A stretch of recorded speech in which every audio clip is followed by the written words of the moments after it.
This episode of Total Retail Talks is sponsored by Radial, the leader in omnichannel commerce technology and operations. The world's favorite brands, including retailers like Dick's Sporting Goods, GameStop, and Shoe Carnival, trust Radial to help them profitably exceed customers' expectations. Radial helps retailers fulfill consumer expectations by taking the complexity of their omnichannel retail business and transforming it into a seamlessly orchestrated experience. Radial's retail order management, payments and fraud, fulfillment and transportation, store fulfillment, and customer care solutions help retailers drive revenue, customer satisfaction, and loyalty to profitably grow their business. Visit radial.com to see how. Welcome to Total Retail Talks, your podcast channel for retail knowledge. Hi everyone, and welcome to today's episode of Total Retail Talks. I'm Caitlin Sullivan, Senior Editor with Total Retail, and I'm here today with Joe Keenan, Executive Editor of Total Retail. We're here today to discuss Total Retail's 2017 Retail Technology Report and some of the key findings. Thanks so much for joining us today, Joe. Appreciate it. Yes, thank you for having me. A little weird to be on the reverse side of this from interviews. It's a different role, but I'm enjoying it. So as we dive right in, retail technology is something that is an ever-present topic and also can be a little bit overwhelming. What were some of the key findings that you found from this year's report? Yeah, well, to start, as you mentioned, this is ever present in the minds of retailers, and how technology is sort of the driving force behind some of the evolutions that we're seeing in the industry. So we did this study as an attempt to kind of get a gauge on where the industry is at, as far as what are the technologies that they're currently investing in, and then kind of looking ahead, what are some of the things that they might not be invested in just yet, but is on their radar for future investments. And then we got into a little bit around the technology buying process, how retailers evaluate the vast amounts of technology that's in the marketplace right now, and ultimately end up making a buying decision. So as to your question around some of the key findings to emerge, the first one that stood out to us is that retailers are moving a little slower to adopt some of the newer technologies. And we hear a lot about emerging technologies, for example, drones and virtual reality, chatbots, robotics, some of these things that grab headlines and are pretty cool, but just for at this moment they still have pretty low adoption rate among retailers. And that doesn't figure to change much in the next 12 months, at least according to our data. So therefore, it makes sense that some of the more established technologies that have been around for a while, like email, mobile websites, analytics, CRM systems, those type of technologies, they're currently more likely to see a greater share of budget from retailers. So one of the things that came out of the study that I found interesting was that an area to keep your eye on is marketing automation. More than 50% of the respondents said they plan to increase their spending on this technology in the next 12 months. That was the highest of any of the technologies listing. The respondents had an opportunity to choose from a whole list of technologies. So marketing automation was at the top of the list, and it was followed pretty closely by e-commerce platforms, analytics, and video.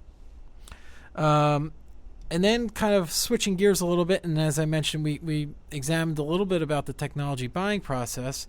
We found that for most retail organizations, the key decision makers are going to be your C-level execs, as one would expect, along with IT and marketing. And they're making decisions on technology buys fairly quickly.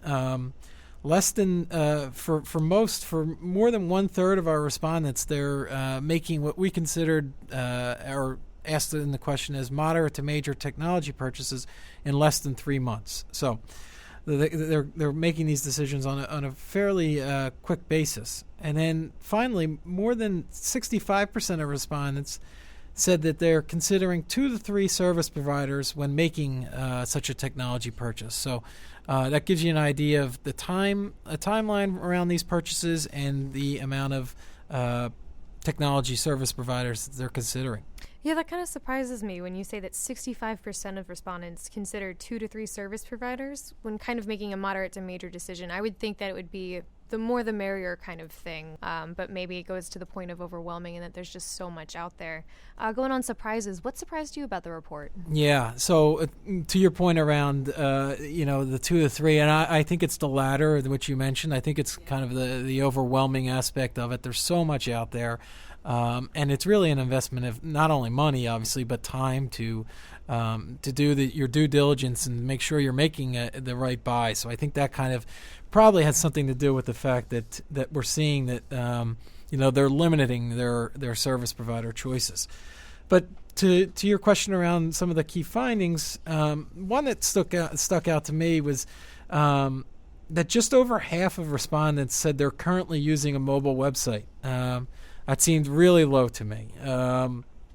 Considering the increase in mobile traffic to retailer sites, it seems that those brands without a mobile optimized site are really missing out on an opportunity. And it doesn't even just have to reflect in sales. It's mobile is a gateway to some other channels, to in store, obviously. So if you provide a poor experience on a mobile, they're unlikely to come back in another channel. So that really seemed to be a missed opportunity and was surprising to me.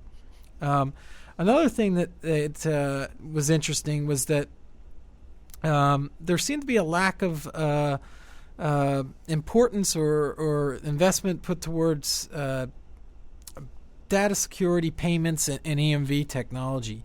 Less than 1/3 of our respondents said they plan to increase spending on payments and EMV technology in the next 12 months. It was, again, a little surprising to me considering, the well-publicized data breaches that have been in the news, and a lot have taken place at the point of sale, in store, and POS terminals. So EMV technology is a solution to help address and to combat that data theft. So that was a little bit surprising, and especially considering online without consumer trust and a consumer being able to input their credit card information and not have to worry about it being stolen. So without that, you're really, it would seem to be sunk as an online retailer if you don't have the trust of consumers. Lastly, I was surprised to see that retailers are making technology buying decisions, and we talked about this a little bit, in that relatively short period of time. So I wasn't expecting that 63% of respondents are typically making such decisions in 6 months or less. That seems like a fairly short turnaround time considering the high price tags on a lot of these technologies. So that was a bit of a surprise to me. Yeah, and just to go back to the two topics that caught my ear here were mobile. That just over half is using a mobile website is kind of mind-blowing. I think we've been talking maybe since 2014 that it was the year of mobile, then 2015 was the year of mobile. We're in 2017, and I think the general consensus that every year has to be the year of mobile, just by the way the consumer get their information from retailers. That's kind of nuts to me. Yeah, I mean, just, it's not even just, look around. Everyone's got their phone in their hands. Yeah. It's even in store, too. So that was one that kind of was flashing red light to me, like what's going on here. Definitely. And then also the transparency, especially with all the data that had happened this year. You had mentioned that as well. Just kind of going into what's some of the data that in this report kind of confirm the thinking, because these are some pretty big points that are pretty surprising. Yeah, there were a couple things that going in I probably thought the data was going to show me, and in fact it did. And the first among them was that increased revenues and cost savings are the top two metrics that retailers evaluate when measuring the success of a technology investment. So at the end of the day, it's going to be the bottom line that is going to be, what's examined. That's going to be what your C-suite's going to look at. And so you would think then, and that's going to be across the board, no matter the size of the business, it's always going to come down to the bottom line. So increased revenue, cost savings, obviously directly impact bottom line profit. So, in fact, frankly, I was a little surprised that a higher percentage of respondents didn't rank those two metrics as the top two. 63% said that increased revenues was the most important metric, and 50% chose cost savings. So, So there was that. And in another one that I expected that retailers, and kind of was confirmed, was that retailers most often learn about new technologies through their own research efforts. 67% of respondents said they most often discover new technologies through self-driven research, followed by networking and / word of mouth, and then but there was a drop off to the other options, which were trade publications, trade shows, third-party media, and analyst research. So retailers are kind of reliant on their own internal teams to kind of vet and keep their eyes out for new technologies, have their ears to the ground, know what's going on in the industry, and they're doing a lot of the kind of the legwork themselves in terms of the research. And then second, I think it makes sense that word of mouth. You want to talk to other retailers that may have implemented such a solution that you're considering. How's it work for them? What were the challenges? What's kind of the benefits you've seen? So those two, I went in kind of expecting as to be the top, and they ended up being the top. Yeah, and I mean, all brands are different, right? So of course you're going to trust your team. You're going to want to know word of mouth. For retailers who haven't yet seen the report, what are some of the takeaways? Yeah, first I would say that if they haven't yet adopted what you would consider the latest and greatest technologies, it's not cause for too much concern yet. They're far from alone in that. We found that the hype may be a little bigger than the reality for some of the tech that we hear and read so much about. Now, that's not to say that technologies such as machine learning, RFID, and some of the others that we've surveyed about aren't going to have a tremendous impact on retailers' businesses going forward. In fact, I'm kind of bullish on those two in particular, machine learning and RFID, is having a rather large impact on retailers' businesses, and I can even see that as soon as next year, and I think in some cases we're already seeing that. So those two. And then one other thing that I would say is that much like the consumers they're selling to, retailers are proving they'll be a little cautious when it comes to technology spend. They're waiting for retail, another retailer to roll this out and show success and show the benefits before they're necessarily willing to write a big check for that type of purchase. Lastly, I think one of the things that stood out to me in the report, in the data rather, was that there's a real opportunity around personalization. Just 16% of the respondents said they're currently using personalization technology, which is kind of hard to believe. Personalization has been proven over and over again that, if used correctly, and that could be anything from your content marketing initiatives to offers to customer service. If used correctly, you're more likely to convert customers and convert them at a higher basket size, and then you're also more likely to retain those customers. So it's really the kind of the ideal scenario there. You're more likely to acquire, you're more likely to get them to spend more, and then you're more likely to get them to come back. So with just 16% of retailers to our survey saying that they're currently investing in personalization technology, that seems like there's a real market opportunity there for you. So that would be kind of my key 2 or 3 takeaways from the data. Absolutely. And then this is kind of timely with what's happening right now with 16% just using personalization, and all we've heard recently over the last couple of months how key personalization is.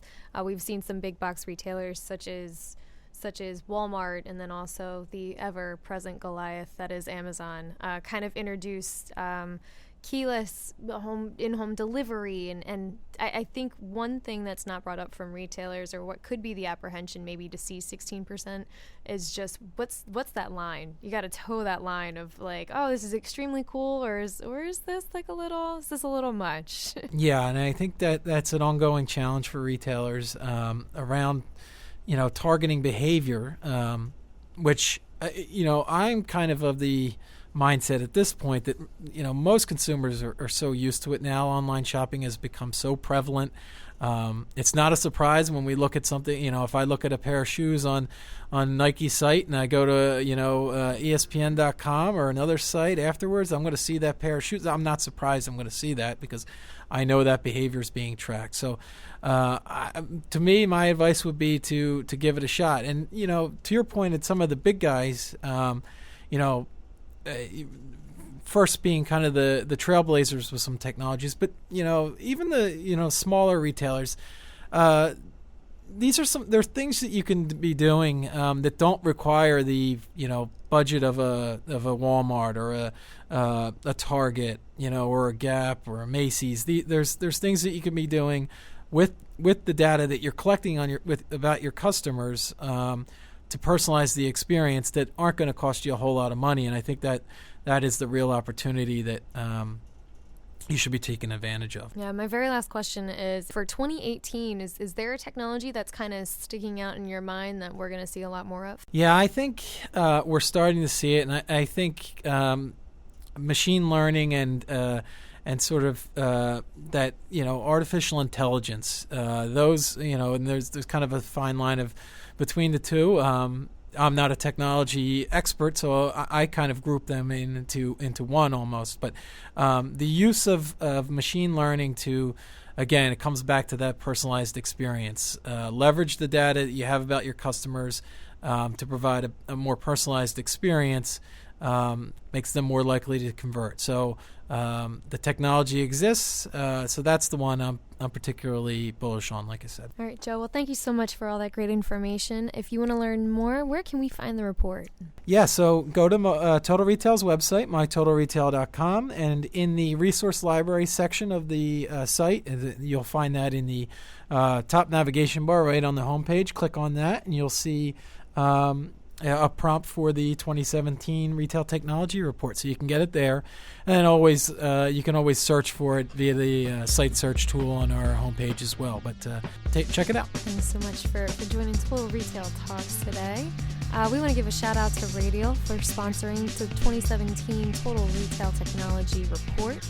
And thanks for listening, everybody. Until next time, this has been Total Retail Talks. This episode has been brought to you by Radial, the leader in omnichannel commerce technology and operations. Learn how to profitably exceed your customers' expectations at radial.com.